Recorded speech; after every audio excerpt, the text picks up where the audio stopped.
South Africa's past of colonization, slavery and apartheid still echoes in the inequality of today, making true transformation a pressing need. But imagine a South Africa where we find language to articulate and address these wounds so we can heal, and where a diverse group of people and communities come together to learn from each other, collaborate and build trust to realize an alternate future where access to dignity translates into equity and justice, not as an ideal, but a lived reality for all. For decades, we have witnessed the devastation of our planet, not only through historic injustices and compromise of our social fabric, but in the concurrent destruction of our natural ecosystems too, which have affected the poorest communities the most. As climate change intensifies, the global push for a just energy transition has placed renewable energy at the forefront, not just as an environmental solution, but as a pathway to enable these communities to survive and thrive. South Africa's response to this call is the REAP, a bold and visionary program that links energy production with socio-economic development. What makes REAP unique is its socio-economic development framework and community ownership model. Communities are not only recipients of development projects, they are shareholders in the power plants. But greater collaboration is key to achieving the full potential of renewable energy in South Africa, beyond meeting the IPP office requirements. The opportunity with REAP is to go beyond compliance and to be intentionally transformative. When you impose projects within communities that don't address community needs, you sort of miss the mandate of what the trust is supposed to be doing. It's best to consult, because when you do that, the resource that you bring to the community, we make sure, and the community makes sure that it keeps it safe, it uses the resource, because it's something that they needed, it's something that they asked for. Community ownership should mean community owning their future and communities owning those decisions. How do we make sure that communities are no longer a stakeholder to be engaged, but a stakeholder that's intrinsically part of the decision-making of how we design this organization, how it will function, what value it delivers, to who and how that happens. In the spirit of learning, collaboration and partnership, Inspire is exchanging learnings and seeking ideas from communities and practitioners around the world, a process of building a shared global vision for community ownership. The whole purpose of the trust and the mandate of the trust is to make sure that our communities are sustainable beyond the life of mines. So when the mines start closing, we need to make sure that families have alternative income streams. Understanding that community ownership means exactly that. They own the trust. We have come up with an idea called the Community Equity Opportunity Fund, and it is meant to support the community equity position across the life cycle of a project. We should stop thinking that communities don't have business projects or business ideas. They do. It's about coming to them and asking, what is it that they want to do in their lands? It really is a guardianship role that we play to ensure that our trust will continue on in perpetuity. The process of understanding community need, the understanding of the dreams and aspirations of community, and answering those dreams. Prior to colonisation, Māori were thriving. They were traders, they were market gardeners, and so there's a sense of what it was prior to white men coming. We have to acknowledge that past, and that past is still hurting today. So if you could imagine if Māori never lost their land, what would they look like today? And when they lose land, they lose so much. Because you remember what was happening in New Zealand was not an isolated case, it was happening worldwide. Though we cannot rewrite the historic injustices of humanity's past, the deep wounds borne by our ancestors and consequences that subsequent generations bear to this day, we do have an opportunity to play a part in writing a new story for generations to come. So today, let's imagine a South Africa where a strengthened and networked ecosystem in the renewable energy sector leads the charge and harnesses the energy of tomorrow to build a just, dignified, and equitable future for all.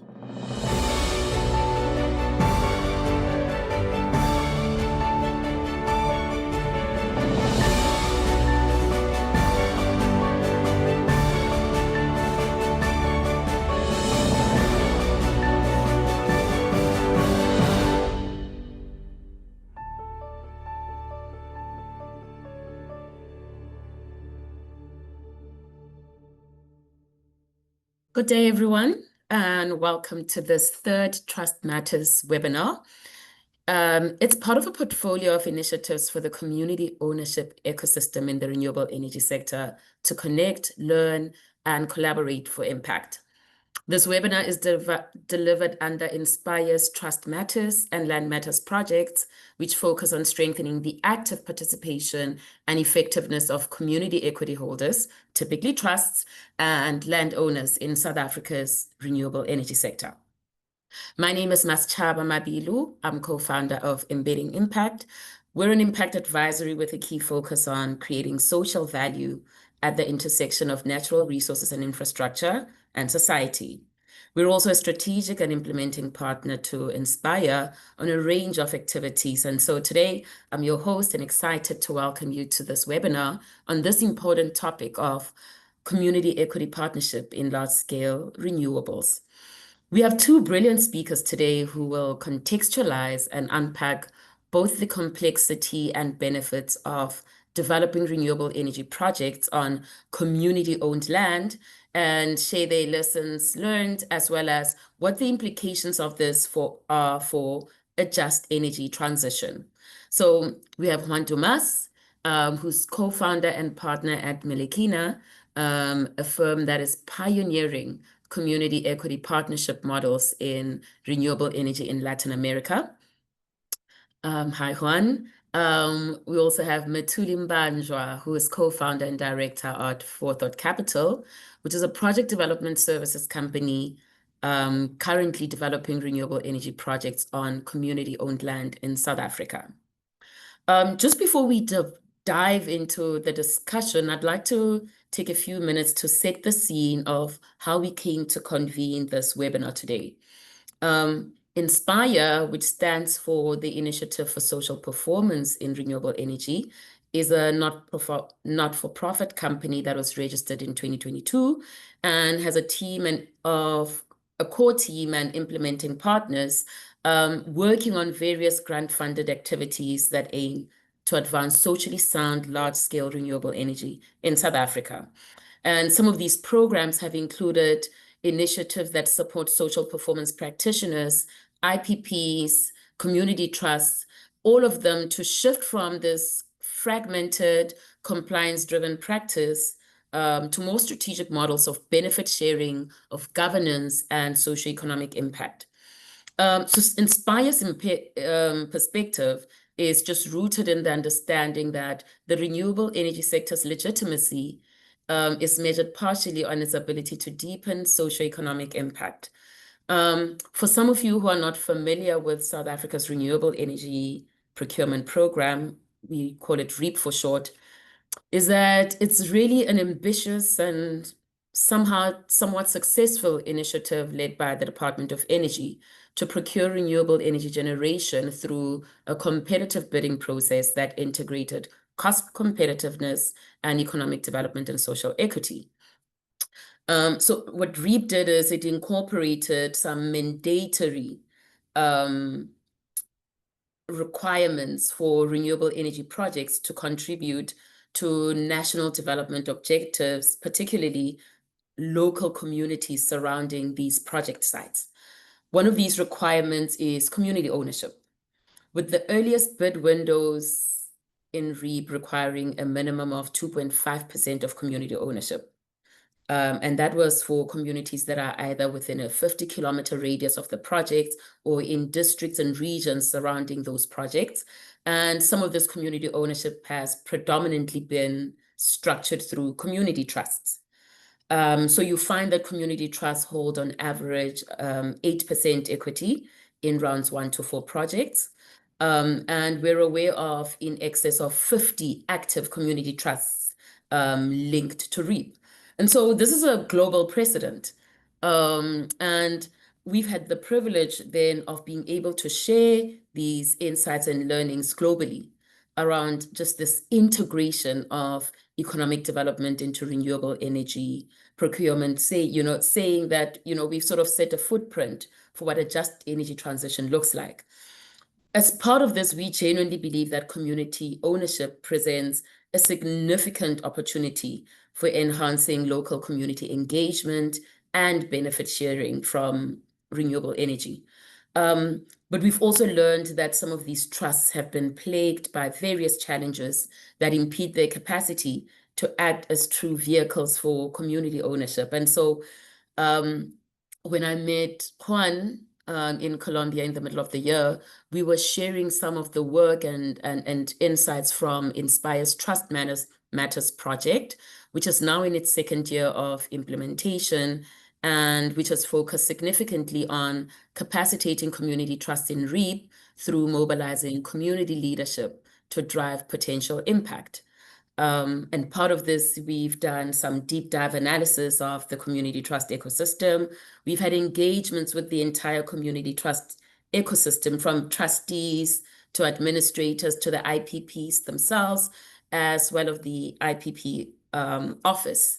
And coming out of that is a learning event that we had at the beginning of this year.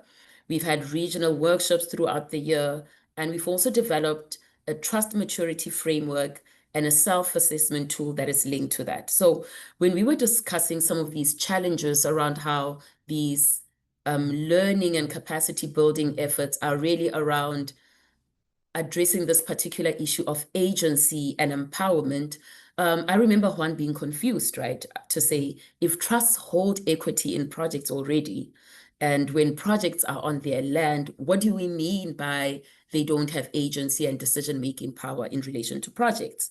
And that takes us back to what we just saw in the video, right? About the historical context of economic exclusion experienced by Black South Africans under apartheid, which included dispossession of land. And so what was different in the South African situation was that community equity holding didn't have to come with land ownership, because otherwise then we would continue to be excluded from the economy. And so what happened in REAP is really rooted in the broad-based Black Economic Empowerment Act of 2003, which was really about addressing this injustice and restoring rightful participation of Black people in the economy. And one of the ways was through broad-based ownership, which could be achieved either through employee ownership schemes, community ownership schemes, and other broad-based groupings, with this tool used really to change the racial composition of ownership structures in the community. So if we come back then to what's happening in South Africa, when we came back from Colombia, we placed some attention on this issue of community ownership linked to land. And we've since discovered that of the more than 135 REAP projects to date, less than 10 of those projects are either on community land or on Black-owned land. And so over now the past year, we've been working closely with a commercial solar developer in South Africa whose project is located on communal, traditionally governed land, to give us some deep insights into how decisions are made, how community voices are organized, but also what institutional support is needed. And at the same time, we're learning from global experiences through the Just Area Alliance, and one of it being this Meliquina example from Argentina. And the vision is clear. The vision is that a just energy transition in South Africa must be able to showcase how large-scale renewable infrastructure can be co-developed and realized in ways that are community-led, anchored, and located also on communally and traditionally governed land. And this is important, right? It's important that we understand how to develop benefit sharing and equity participation models for communal owned land, not just for the renewable energy sector, but because of the potential it has to transform the economies of rural areas in South Africa. So with that said, we can get started, and I'm going to kick off my conversation with Juan Dumas. So Juan, please tell us a bit about yourself and Meliquina's work in renewable energy in Latin America. Thank you, Mr. Chava. It's great to be here. Thank you for the invitation. And yeah, what we do is we're pioneering equity partnerships, excuse me, community equity partnerships in renewable energy projects in Latin America. These are utility scale projects. It's important to know that Latin America has barely no experience with community equity partnerships. And so we've been looking at what has been going on in Canada, in South Africa, in Nepal as well, and other places in the world. Everybody has a different model. And for probably for historical reasons, different countries have taken different routes. But the truth is that I believe there's a fantastic opportunity ahead of us with the energy transition to change the way in which we have shared wealth as a result of harnessing natural resources. And so the reason we started trailblazing community equity partnerships is first, we have had decades of natural resource exploitation in Latin America. And if you look at the communities who live in the areas where all this wealth came from, they're not necessarily in a better place. They're not necessarily better off. And so something needs to change in the business model. And so there's a wonderful opportunity to share wealth at the source. No handouts involved. This has to be it has to be done in market terms, and it can be done in market terms. And the second reason to do this is if you don't think you have to change anything because this is the way life is, then what will happen is you will find a hard time deploying renewable energy projects in community lands, which, by the way, in some countries, they are prime lands for renewable energy. And what you will hit is a ton of conflict. So either you do it because you want to change the way in which we share wealth, or because you want to de-risk your projects. Whatever your motivation is, there is a need to change the way in which we do business in renewable energy. Thank you. Thanks for that. And do you want to share then the journey that you've then walked with the Mapuche community in developing Yeah. your? So when we started with this idea, I was living in Argentina. I currently live in Quito, in Ecuador.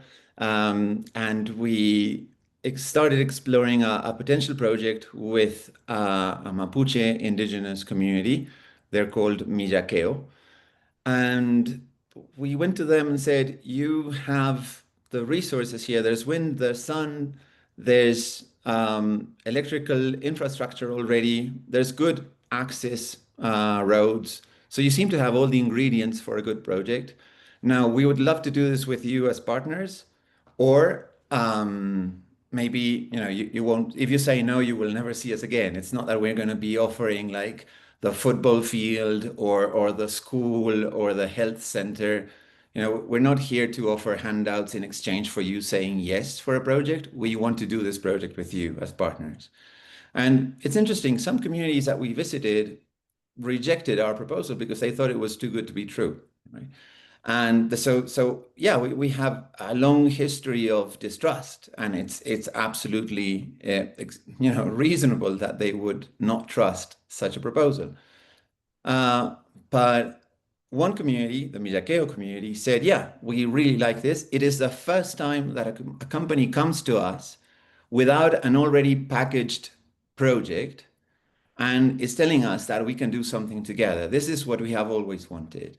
Now, tell me something. This was the words of the leader of the community.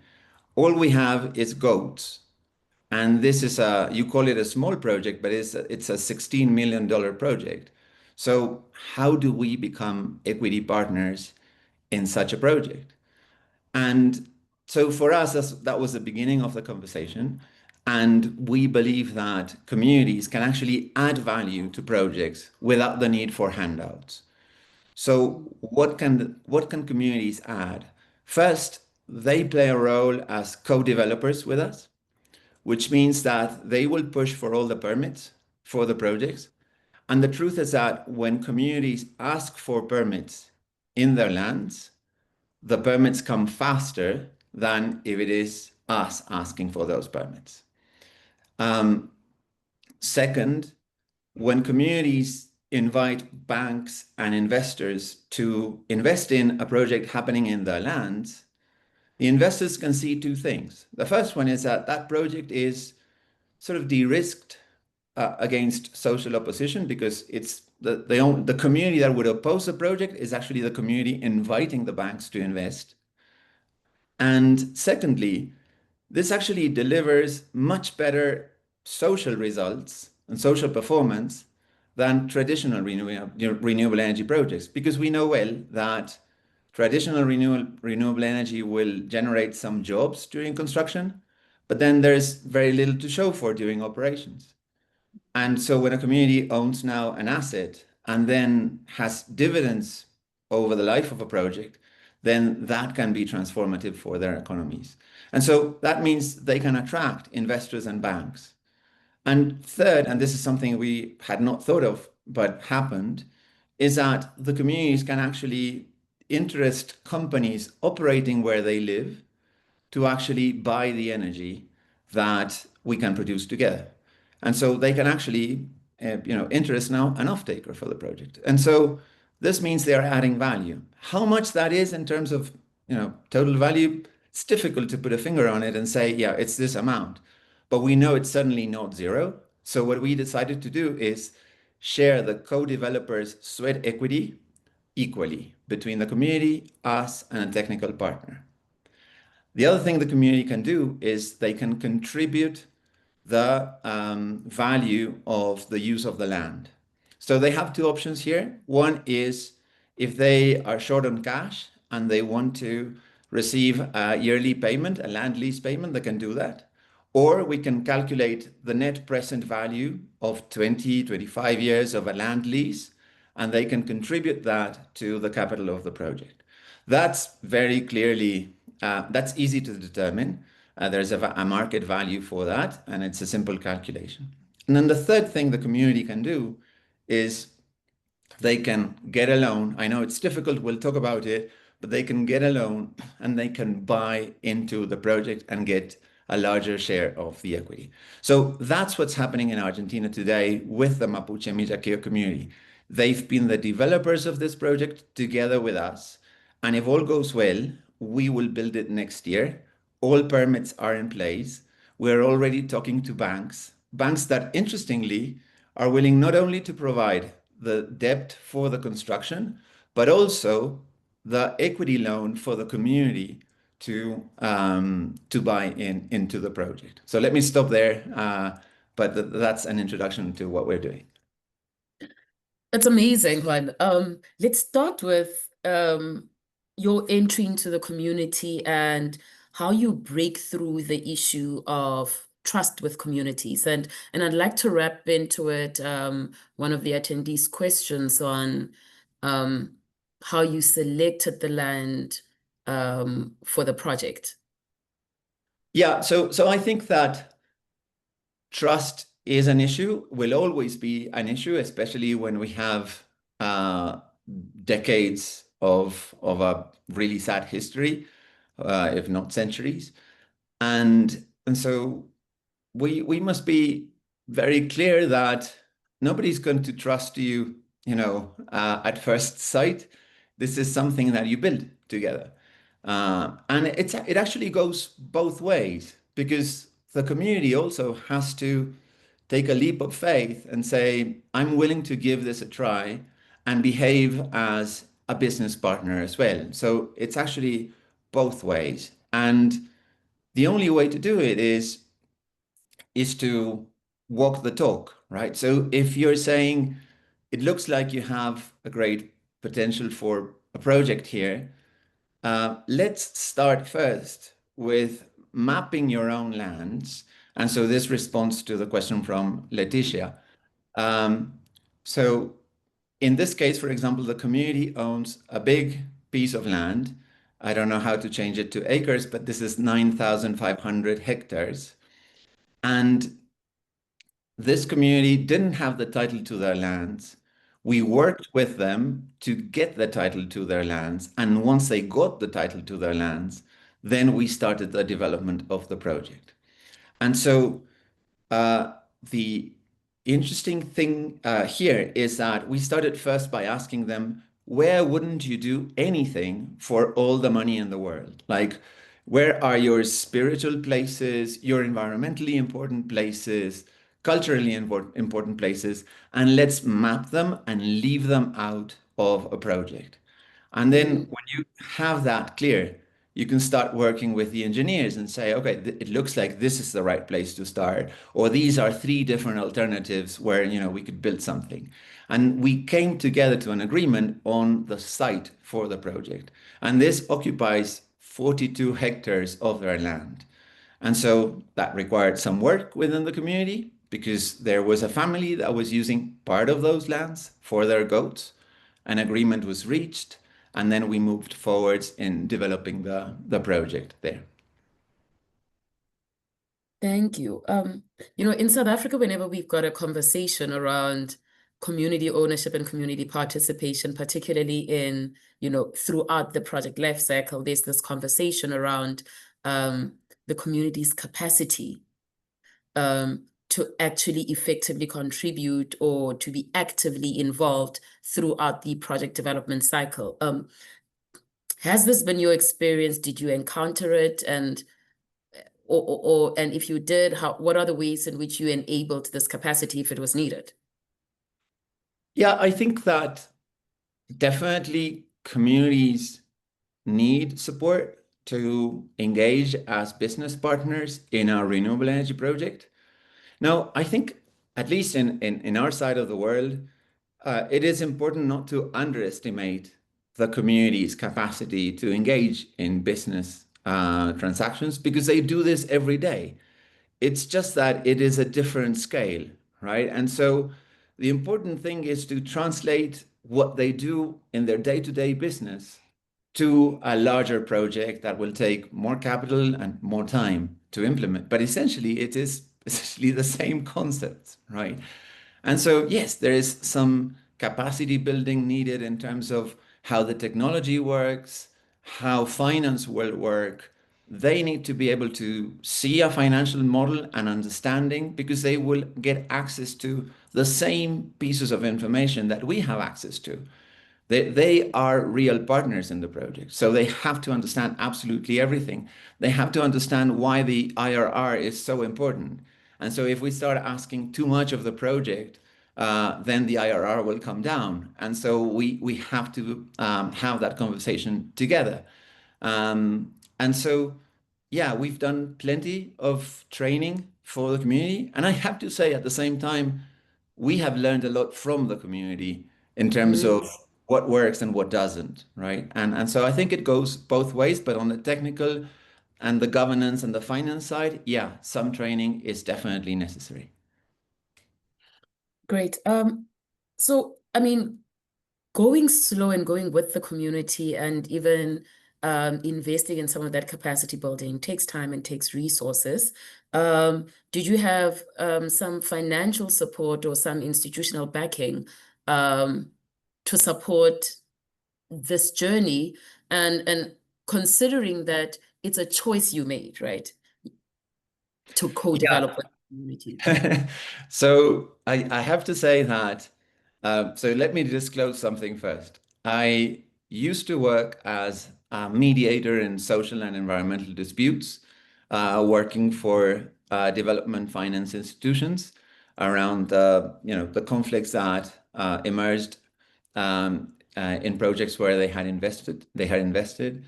And so while I was doing that work, we started Meliquina together with with two partners. And so for a long time, Meliquina was a bootstrapped effort. And so everything we did with the community, the Miyakeo Mapuche community, was with our own money. And our own money and our own time. And while it was hard, I have to say that it was very good because it helped us to be flexible, to learn, to pivot where necessary, even to undergo a pandemic, which was a difficult thing to do for everybody. And so we were not relying on any grant money. We were relying on our own resources. That allowed us to build a strong partnership with the community, because also the community saw that we were investing our own money. So our money was, right where our mouth was as well. But now, as we are expanding our work, we are working now in Colombia. In Colombia, we now have funding from UK Pact, which is a program of the UK government. And now we are starting to get some money in, which is allowing us to scale our work in Colombia and in Argentina, and I'll tell you more about it later. Awesome. I've got a question around whether you've experienced any political challenges with the project beyond the community leaders. So,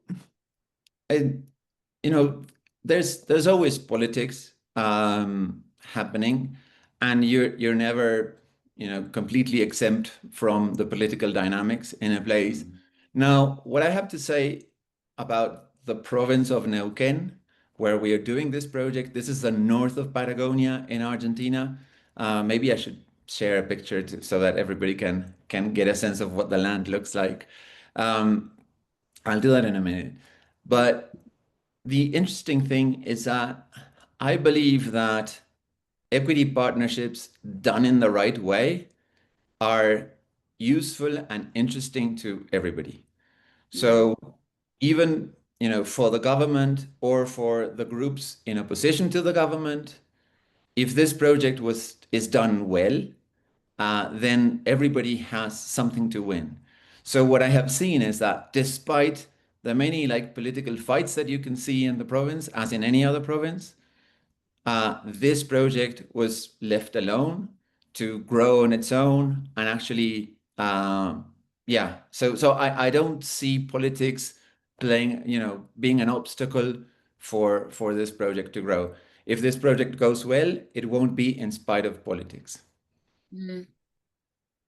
And in terms of bringing on both technical partners and other investors into the project, do you sense any reluctance due mainly to the fact that this was on community-owned land, and there'd be, in particular in South Africa, the what becomes extended is this issue around the legal ownership of the land?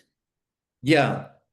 So land ownership can be a very difficult and challenging thing. So, for example, we started actually looking into a potential project with the community without the community owning the land back then. They had a claim to the land, but it had taken them decades to actually get close to getting the title to their lands. And we offered them support to bring that process to a successful end. And they did. And they finally got it, but it took 3.5 years and a pandemic in the middle, right? And so I realized back then that if you start to do a project in a place where there is no clarity around land ownership, then it will be very difficult to bring the investors into the project. So it's really important to have clarity about who owns the land. And in this case, it is community-owned land, which is also managed in a collective way. So it's not that the community is an aggregation of lots of individual lots of land. In this case, it is a large piece of land that it's collectively owned by a community association called Agrupación Mapuche Millaqueo. And so, but for example, we're now working in Colombia, and the situation there is different in terms of land ownership. In some cases, communities don't have a sufficient extension of land to be able to do an important project. So one thing we're looking into is the potential of co-developing a project with the community, but leasing privately owned land. But still the community is a co-developer and can also buy into the project. And this chosen approach of really this community equity centered approach, What's the primary driver for that? And I mean, and do you find that in Latin America, you've got financial institutions that are able then to take a view on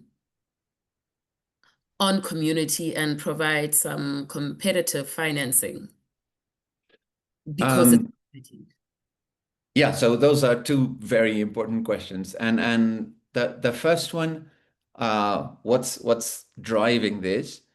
I think it, I always like to tell a story, which is when I was mediating disputes around renewable energy projects, mostly small hydro projects, and I was finding like that many communities were opposing these projects fiercely.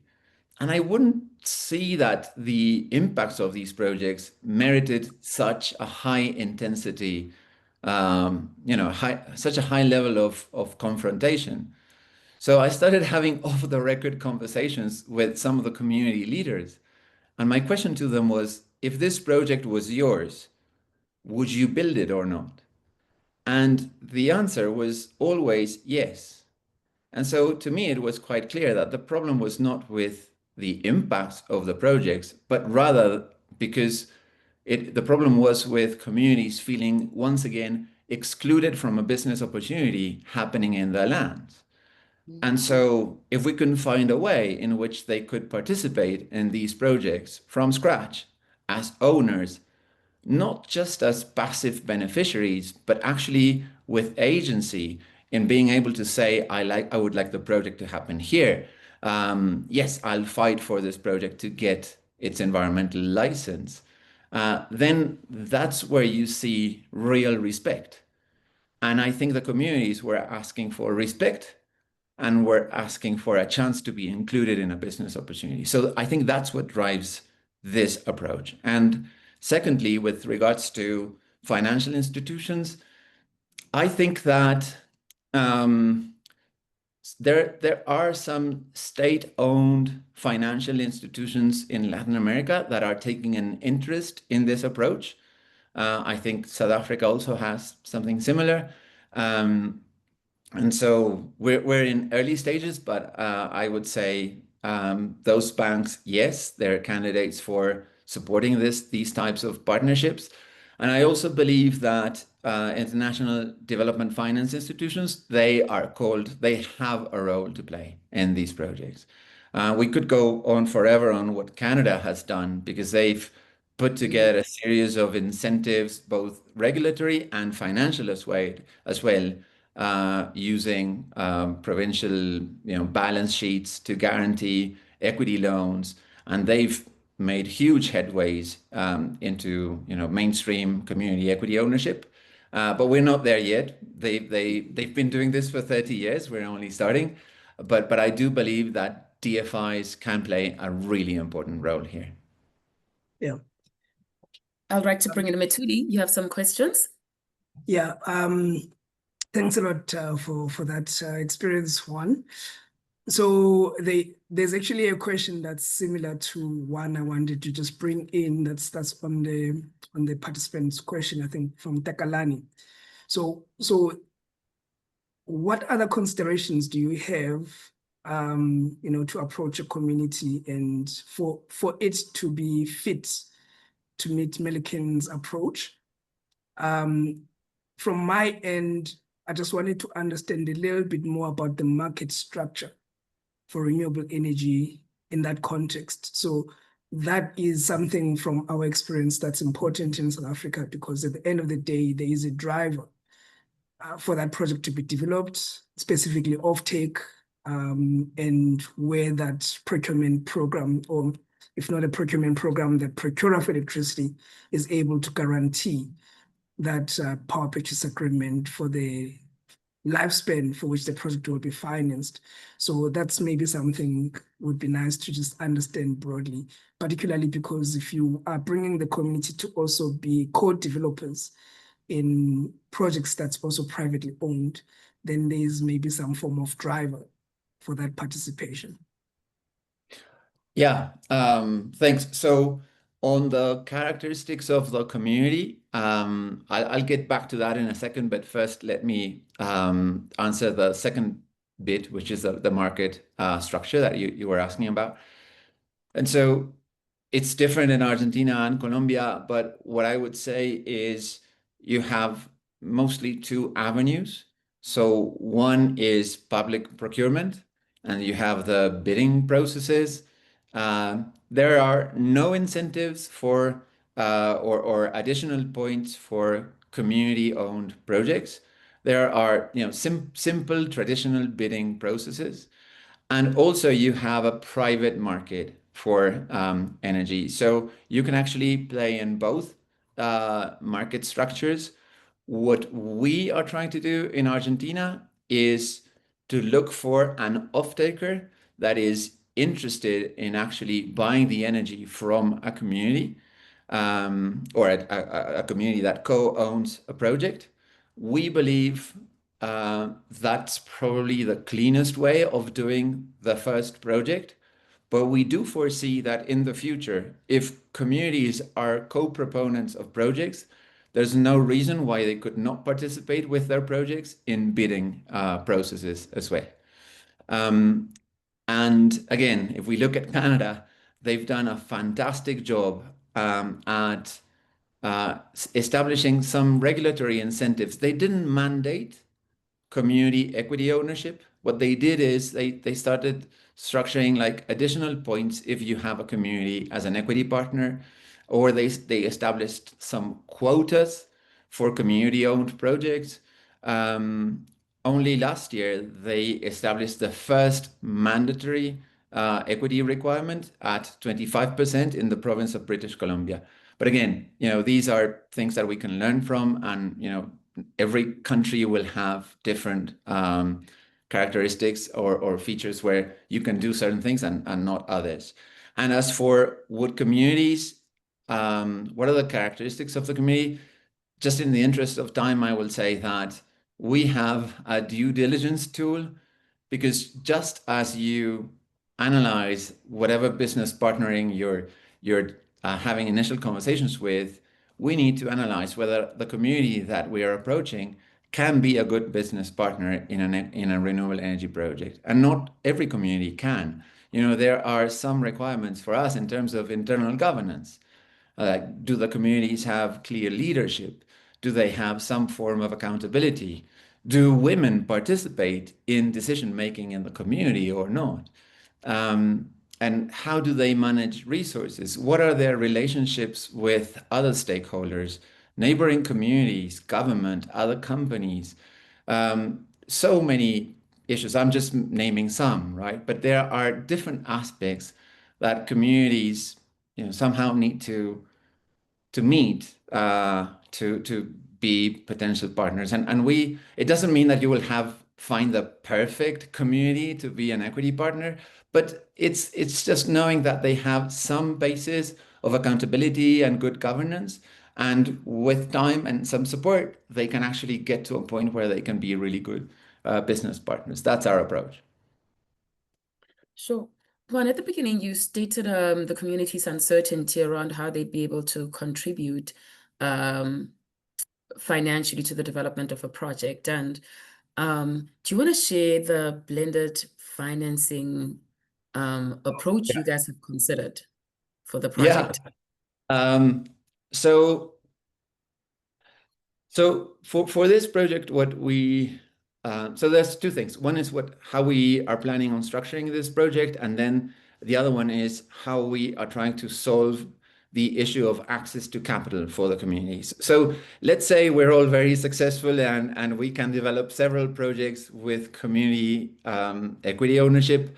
Beyond that sweat equity piece, or maybe the contribution of the land lease, the community's equity share will be small or will be diluted at financial close. So how do you solve the problem of access to capital for communities to own, something around a significant minority in the project?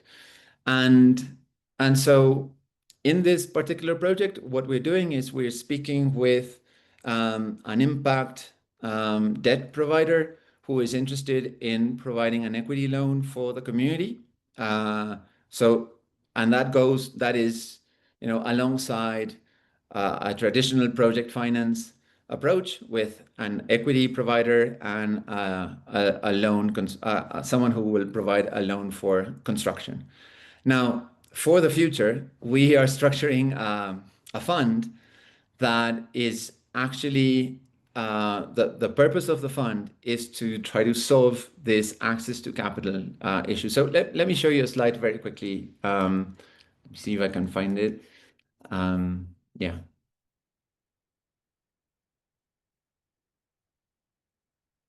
Please tell me if you can see my screen. Yep. So We can see this it. is great. So this is a fund that we are structuring today. We had incubation support from the Global Innovation Lab for Climate Finance throughout this year. And what we want this fund to do, this is an equity fund of $40 million. And so the idea of this fund is that traditional equity and debt providers will go straight into projects as project SPVs. They don't have to come through us. So these investors will actually do what they do in any project. Just that this project will have a layer of capital provided by our fund, which is called the Community Equity Opportunity Fund. And so it is supported by impact investors and development finance institutions. And what it does is three things.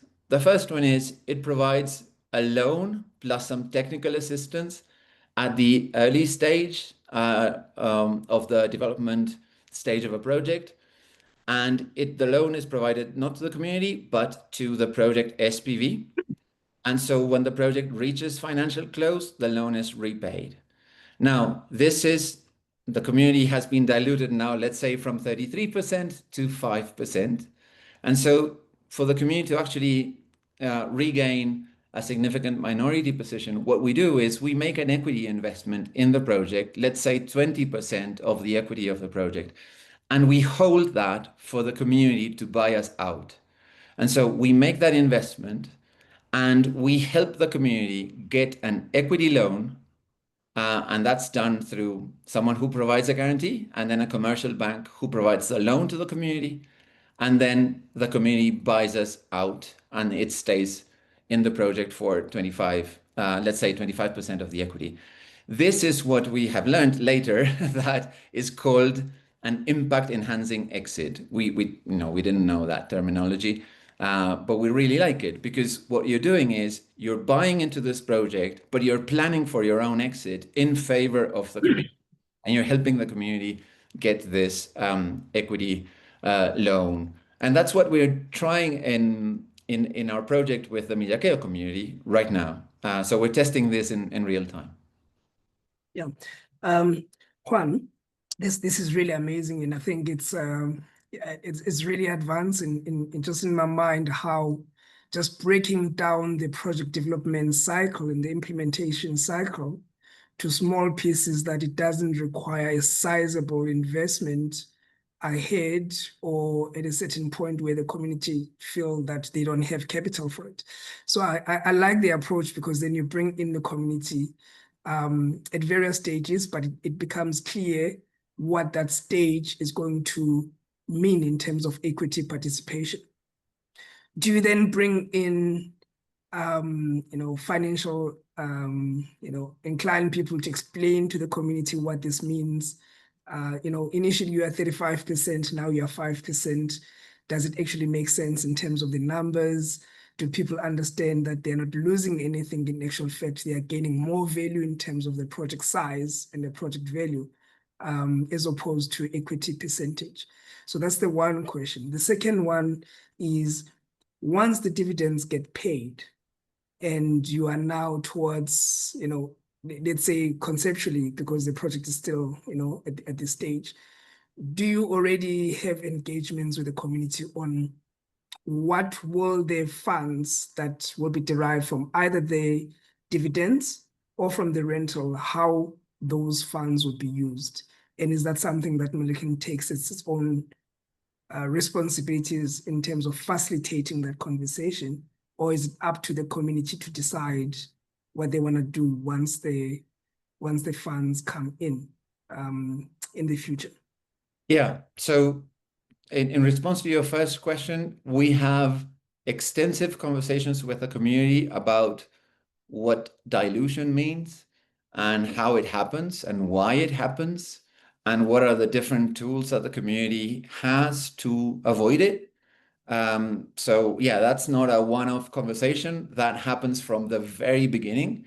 And so as you prepare, for example, for a shareholders agreement and you're discussing a shareholders agreement, you are discussing potential ways to protect minorities, potential ways to avoid dilution. And so, yeah, that's very much in the conversation, but it's not that it happens at one point in time. It happens from the very beginning. And then when it actually materializes, because you're close to financial close and it will happen, then you're strengthening, you're going back to that conversation over and over again. And again, I think communities fully understand this.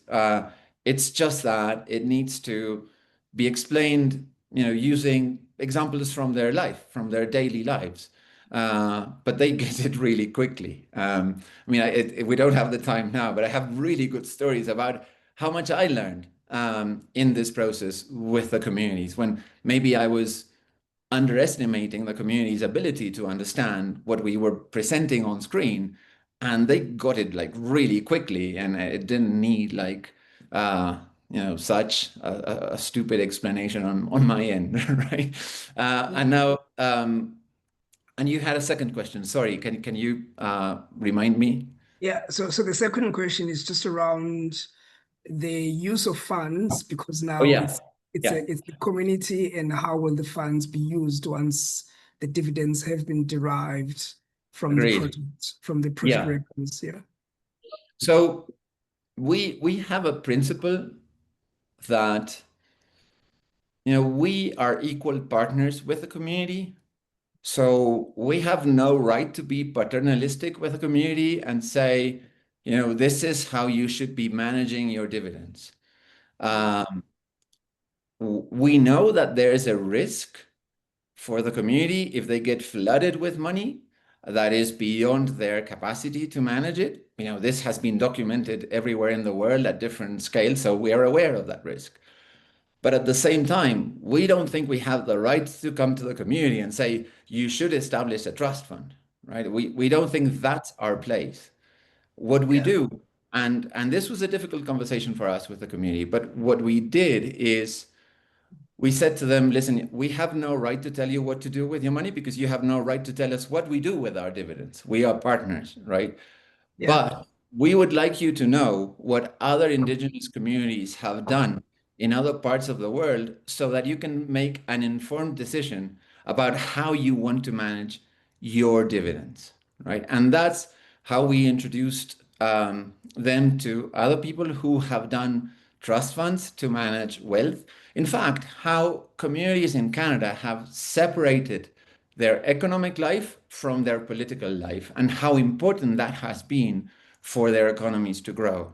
And so it was really interesting because we got the reaction from the community saying, that's a really interesting tool. Yes, it can be helpful for us, but not just because it can help us manage dividends, but actually because it will give us some stability and it will isolate this project from the political instability that we may have in the community. And it was them finding value in that tool, but not mainly because of the resource curse, but it was more about the political risk. Yeah. Okay. Thank you so much.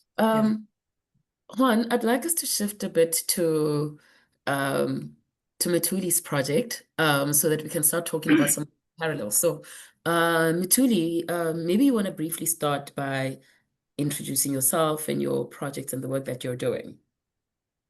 Okay. Thank you so much, Masichaba. And also thank you to Inspire just for convening this conversation. Very important, very pertinent at this time, I guess, not only in South Africa or Latin America, but I think in the in the entire globe around, the value that's being created through, commercial projects for community, with community, not as a stakeholder to be consulted, but as a partner. So I have been involved in renewable energy development, I think really from the beginning personally since 2011, working for one of the large developers in South Africa. And subsequently we went to work with partners to establish an advisory services business, which was the start of Forethought. And in our work in Forethought, we advise clients on various aspects, on development, early stage project development, modeling of projects and feasibility studies, support with permitting, but more importantly, also engaging stakeholders. I think similar to your experience, Juan, we've been drawn to some projects for clients where they're at a later stage during construction, where there are conflicts or whether there are, oppositions, etc., where some of these items are either linked to expectations or historical facts. So based on that, we started to have interest, in looking at whether or not we could also develop our own projects for two reasons. One, we really espouse the idea of, engaged community participation. And number two, we looked at this from a very commercial perspective, strategically, to say in South Africa, especially in the advent of commercial and industrial, there were a lot of great constraints, and that created a lot of problems. And some of our clients had, grid the day before, the next day they had no grid connectivity for the project. So in our thinking and brainstorming, we realized that there's still so much grid availability in areas where land is communally owned. Now, there was a question in the comments on how do you define land, communally owned land versus community owned land. In South Africa, it's very complex. I would probably need a legal person to explain, the differences in the terminologies, but in South Africa, land essentially that is under the administration of traditional authorities is actually held in trust and managed by the government of South Africa. The other ownership structure is through what we call CPA, Communal Property Associations, which are basically trusts, but there's a CPA Act, which is a legislation that governs CPAs and how land under CPA is managed.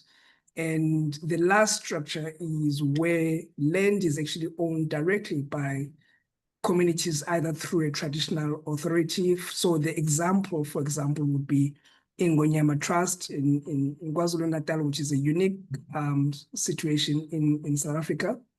But there are also other traditional authorities that actually own the land directly, and they have a title deed in hand. But for the majority of traditional authorities, especially in what we call former homelands, so the areas that were homelands during the apartheid era, that land is then administered by the Department of Rural Development and Land Reform, and therefore the title deed for those land parcels would then be vested and be sitting with the government.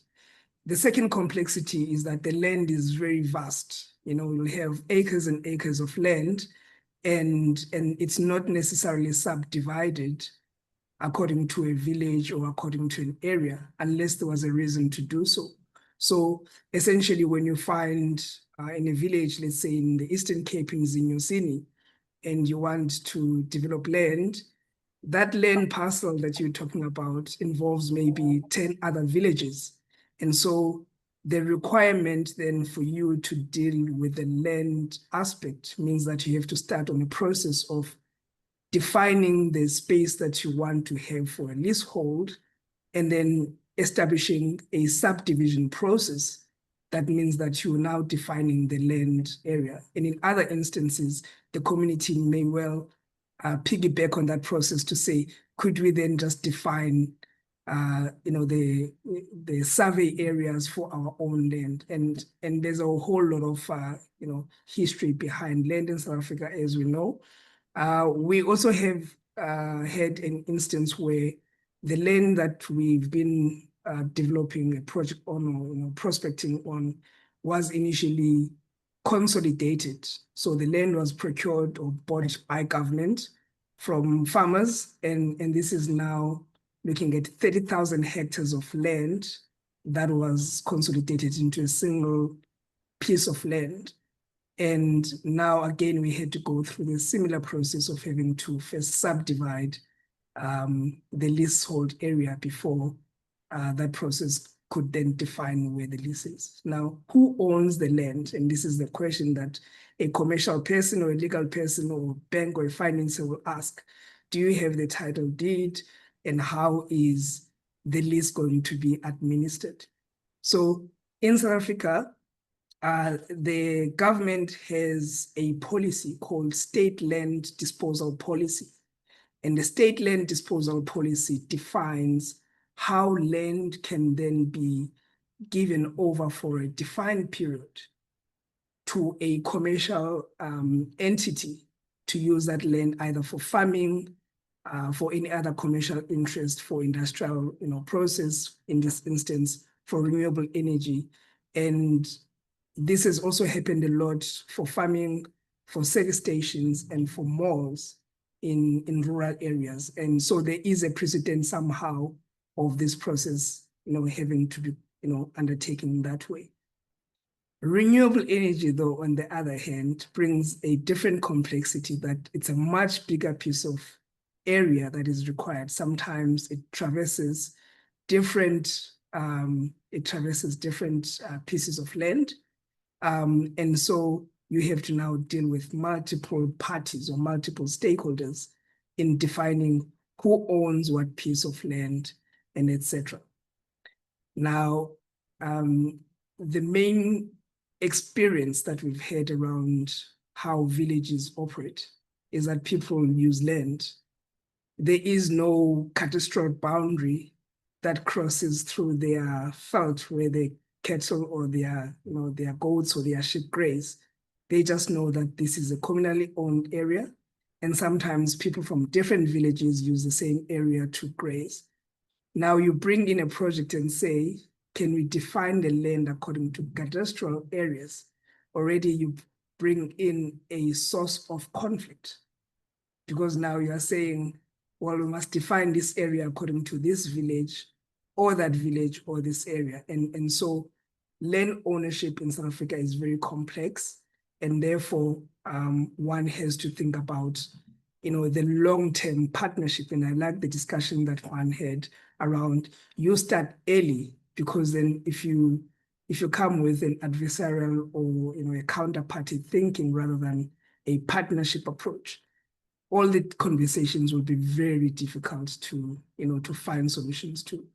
And so one of the things that one has to think about is, how are you de-risking for the project risk now, which might end up being the risk later? And so our experience has been, being open. And one of the things that we've learned, is that the people, as you've said, Juan, do understand these things.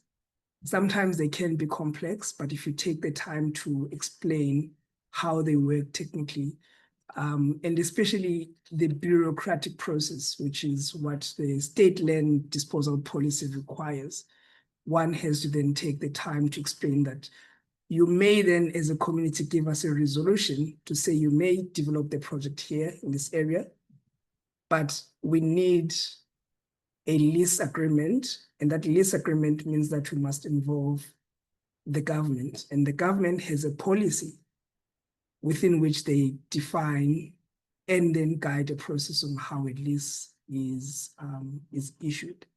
So that is, I think, far the most important part in relation to how land is defined in South Africa. There is no clear-cut communally owned land, community-owned land.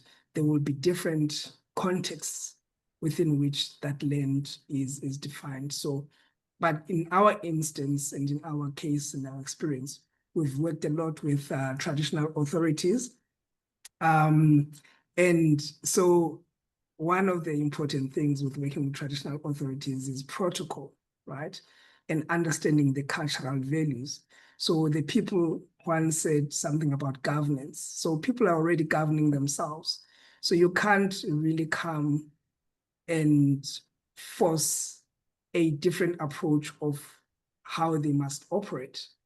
They're a partner, and therefore you have to respect their way, even if maybe the motivation and the intent is to do it differently, but is to first acknowledge that there exists a process in which people operate before you can do things differently.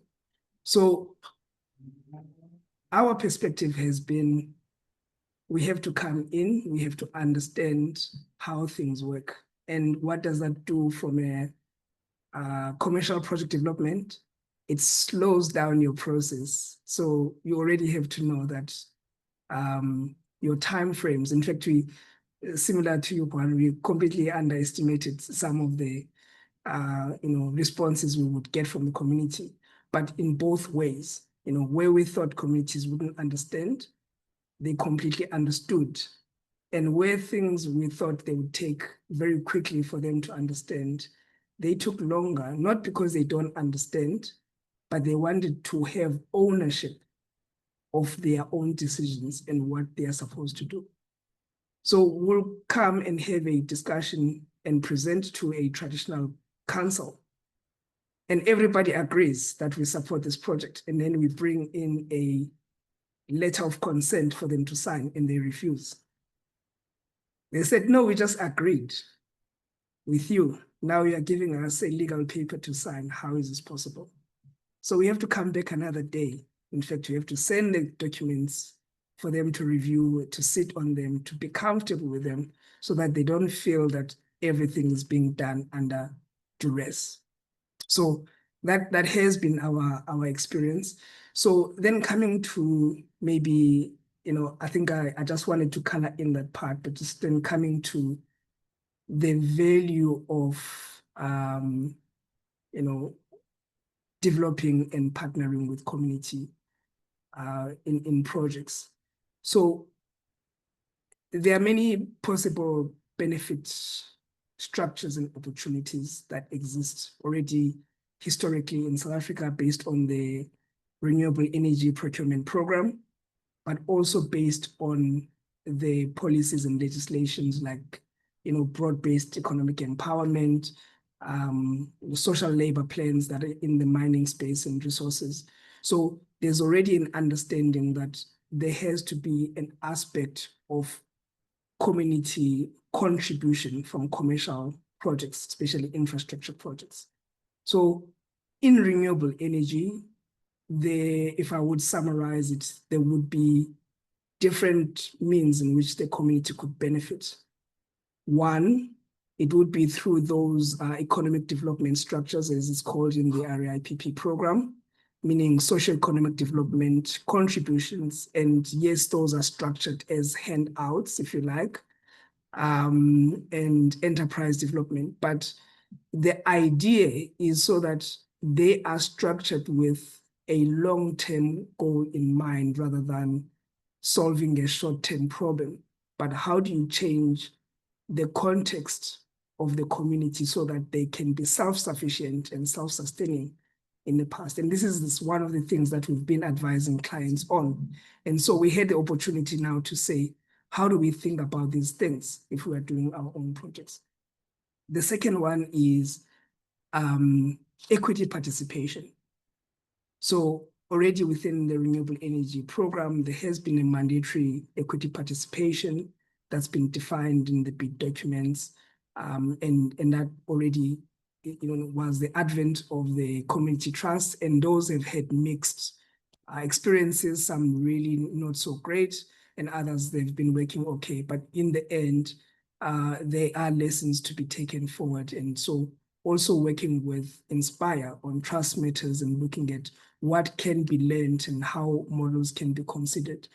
And separately out of trust, could there be other models where community decides to, to structure itself to be able to gain value and to hold a stake in projects. The other one is what we often share. We say there will be jobs, right? But Juan already mentioned this. Jobs are only intense during the construction phase. So therefore, one has to start to think about what happens when construction has ended. There are other projects where community actually boycotts the project because the construction is now ended and the terms of employment have ended. Now they feel like they're being ditched. So then one has to ask the question, has there been intensive and significant communication around the project implementation and the term, etc.? So if you are in the community early on, you then have an opportunity to really take everyone through the project life cycle and say, this is when the project actually starts. This is how things will be financed. This is what your stake is worth if you're getting any stake. And of course, the other one, which I will speak about now, this is how your rental will be considered. Now, if we talk about the other aspect of it is rental, which again, the community would then be the owner of the land. I'll put that in inverted commas, while they don't necessarily own or have the title deed in hand, and that will be administered. The current structure means that they will be the direct beneficiaries of all the rental and all the fees that the commercial project will be paying for the lifespan of the project. And therefore, that gives the community a real position not to be given handouts, but to have their own money on the land that they are currently using. And the state land disposal policy recognizes this, that people have been for, decades, in fact, centuries in South Africa, they've been sitting on land and they've never had a title deed. But their forefathers and their families and their community has been on this land. So therefore, they would be the direct beneficiary of that land. So we have to start then thinking about, how do we define ownership? Is it about the derived value, or is it about the title deed? For me, it's two things, and this is what we've learned. It's one, the ability to control and self-determine what happens to your land. And number two is to be able to derive all value that you get from the land. And this is something that we, I would say, as an industry, but also as financial services institutions, as finances and administrators, especially government, we have to think about. How do we create a model? And I like the Canadian approach, because then suddenly the value and the ownership of the land is not defined by only just a title deed, but is defined by what do the actual owners, who actually in this instance don't own the title deed in hand, how do they actually determine what happens to their land? And the second part is, how do they derive value? And the value is not only in terms of rental, but it's also through other potential commercial interests that may arise out of that.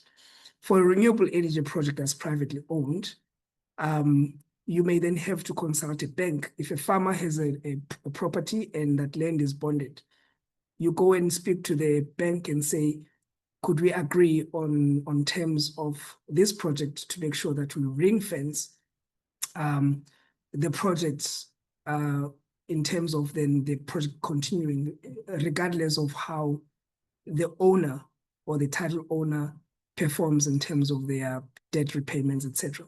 And so it's bonded also to the project to be able to have a first right either of purchase or first right of settlement to make sure that the project is protected. And how do you do that for the community when that community doesn't even have the title deed? And therefore we have to think about a different model of defining what the control and ownership and the value derived out of that land is going to be. So from our experience, we have had, engagements with various, industry players, and the biggest apprehension is that, one, if there is any community, there might be some form of conflict or some form of difficulty, which it is true. It does happen, but to come early in the project gives one an opportunity to de-risk, to have a partnership conversation, which the community does understand. And number two, it also gives an opportunity for the community to actually decide what it is that they want to see. And therefore, again, the long-term de-risking of the project means that once the project has bought into the project, there will be no future opposition during construction or at a later stage, because the buy-in already exists with the community at large. And in actual fact, in our experience, we've had where there are few people that are opposed to the project. And the community decides how they want to deal with it. They will just say, sit down, don't engage them. We will deal with the people. And you come next to the next conversation, everyone is on board. And therefore, that demonstrates the meaning of partnership and the long-term thinking if you're going to be with these parties for a long term. Just in closing, the question that has been asked, how do you decide which community to work with and why? There's a very specific commercial interest. And for us, it is strategic that if you are able to find a very big piece of land where there's a lot of capacity in terms of the grid, yes, there's a lot of upstream and downstream changes in terms of the grid availability, but you already have an opportunity to develop multiple phases of projects around an MTS or around a large substation. It gives one an advanced opportunity, but it also then gives an opportunity to not have to engage people over and over on a single project. You already have everything at once. Once you've had the conversations, you already have at least maybe 1 or 2 or 3 projects, depending on the sizes of the phases of the projects that you have. So that has been our experience. And so we are looking at former homelands at the moment. And where we are at the moment, there's still sufficient grid capacity. Of course, that means that there has to be a buy-in from all stakeholders in terms of how the legal and the commercial structuring of the lease that is now not in a private hand, but in a communally owned land, and that's being administered by government. And generally, people do feel apprehensive to the idea that there'll be a community or there'll be government involved. But I think, there's a lot of work that can be done in terms of building capacity and simplifying the complexity for people to get and respond with earnest, because I think if people are feeling that everything is being complicated and they're being put under duress, you find that there's a lot of resistance. And so we were very optimistic about timeframes. And then in the end, we had to accept that things will just take time. And so we are going through this journey. We are advanced on the projects. We've got, multiple phases of projects, and all the permits have been obtained, and the leases are just waiting the signatures of the ministers. And everything else progresses like you would in any commercially viable project. So technically, commercially, and legally, compliance-wise, projects must make sense.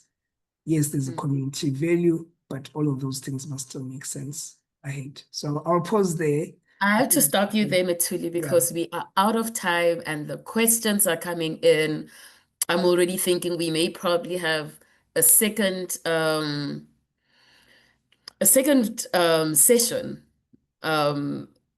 with a different theme, maybe focusing either on the finance side or on one of the themes emerging from this.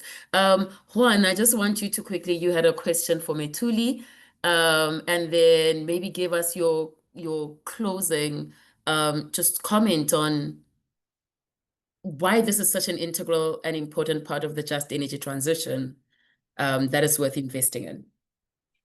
Thank you, Mr. Chaba. And actually, I don't have one question for Mithuli. I have like 100 questions for him. So we could go on forever. So let me just ask you one, which is, if we look at the experience in Canada, one thing that has happened is that it was first companies coming to communities and trying to work together on a project that the company had sort of defined or conceived, right? And it's trying to get the community to buy into it and then maybe become an equity partner. But what we are seeing emerging is communities proposing their own projects and looking for a company that can be their corporate partner to make that project come to life. And I think that's the healthiest stage, is when communities are actually making a decision in their lands. We want a project. We believe there's potential here. Let's see who's there in the market that can help us and can really work with us. So my question to you, Methuli, is what do you think needs to happen in South Africa for that kind of practice to emerge? You're muted, Mithuli, and you have to do it in 3 minutes. Thanks, Juan. I think that these things are just multifaceted. And I think what is important at this point is to recognize what we are here about, is that communities are partners in projects and they have value to add rather than, stakeholders to be consulted when we've thought about projects. I think that is the first aspect. The second part is that, to your question, is that, we've got multiple stakeholders. There's no way you can make a project work with a single perspective. So it's not linear. So some of the lessons that need to be taken from other contexts, like what you guys are doing, is really an eye-opener for me to see how you can start to break down, a transaction that way, because then it simplifies the financing and the expectation of the community rather than having one big transaction. So from a commercial perspective, we have to be comfortable with the fact that, one, the value that can be derived for the project is interlinked with the value that is derived for the community. While we might say, well, I'd rather do things as fast as possible, get all these permits ahead, get all these leases ahead. When then the project is stalled due to unrest or community opposition, etc., it still takes you the same time to resolve those or to engage, and therefore bringing a stakeholder ahead into the conversation means that we are aligning with that. Then I think from an administrator government perspective, I think there are a lot of questions around that. And I saw there was a question around the subdivision of Agricultural Land Act versus the Preservation Act that's coming up. And so one has to really, speak to the value that is being created and aligning with, everyone has got their own mandates, aligning with their own mandates. So commercially, there's a mandate. Administratively, there's a mandate to create value for the land and preserve for agricultural area. But it's not either or. It should never be about this or that. And that's a difficulty. So we have to sort of come together into conversations like this to say, what experiences are we having? What are the barriers? What are the things that prevent the market from advancing? And so for me, my perspective is that in the next couple of months, there will be quite a lot of discussion in this subject, and we'll be coming to you, Juan, for experience and maybe for perspectives, which we see that it's quite advanced as well on the work that you're doing, which we congratulate. Thank you so much. So, Juan Dumas, you'd like to give us your closing comment, and Mithuli, I'll give you 3 words on which to close on. Juan? I would say that this is something that is not just the right thing to do. This is actually good business. Like if we do it in the right way, this delivers good, not only social performance, but actually financial performance. So we're now working on the economic benefits of equity partnerships. We hope to have something to publish soon. But this is not just something that we're saying because it's nice to say it. We actually have some numbers to show that this is actually good business. Thank you so much. Mithuli, what's your one closing line? Ditto. Thank you so much. I think this is really an important discussion and conversation. So I have seen that there are a lot of questions, and some of which I really would love to answer. So what we would do, maybe we'll engage the team and see whether or not we can put like just a summary of the answers to some of the questions that have emerged, which maybe can be put alongside the video on Inspire's website, because I think we wouldn't do justice if we haven't engaged all the questions that have been asked, which I think they are so important. My closing remark is simple, is exactly what Juan said. For me, it is strategic value to bring communities on your side. This is one. And from the lessons that we've learned, yes, the race is nice to do a 100-meter sprint, but it is a marathon. This is a 20-year, 25-year project. In actual fact, government gives you a 30-year lease, renewable for another 20 years, and therefore you got 50-year lease on a piece of land. And the only thing you can do is to think about the long-term partnership, and therefore it should not just be just engagement service. It should be let's be in this for a long-term partnership. And there are a lot of hurdles, there are a lot of pain points, there are a lot of oppositions, there are a lot of bureaucratic issues. But I think if we are able to just take that part, that there's commercial gain, there's value to be gained out of just managing that process. Will take us forward. Thank you. Thank you. I mean, for me, I'm loving the maturity of the conversations we're having, even in South Africa, because we've gone from debating whether there should even be community ownership or community trusts, and from relegating them to just these dysfunctional structures that we need to rethink, to now actually transitioning and saying, how do we start thinking about communities as effective commercial partners, beyond just being broad-based equity holders? And I think there's a lot of conversations to still be had around understanding what the opportunity is and what is needed to unlock value for all stakeholders in developing projects on community-owned land, and even what are the financing mechanisms to make this asset, the land that these communities still own, to be a bankable asset that can create intergenerational value for these communities going forward. So thank you so much, Juan and Mithuli. Thank you for everyone who's been a part of this webinar, and we'll definitely make sure that we share the recording, some of Juan's slides. Mithuli, if you can put something together to share. And yeah, I think there's a call for part 2 of this conversation. Definitely what we'll also do is make sure that some of the key questions in the Q&A, we keep them, and we'll see if we can get Juan and Mithuli to give us some written responses, even if it's just that more thematic perspective versus the direct question. So thank you, everyone, and have a good week further. Thank you. Thank you, Mas Chaba, and thank you, Inspire, for the very nice conversation. Awesome.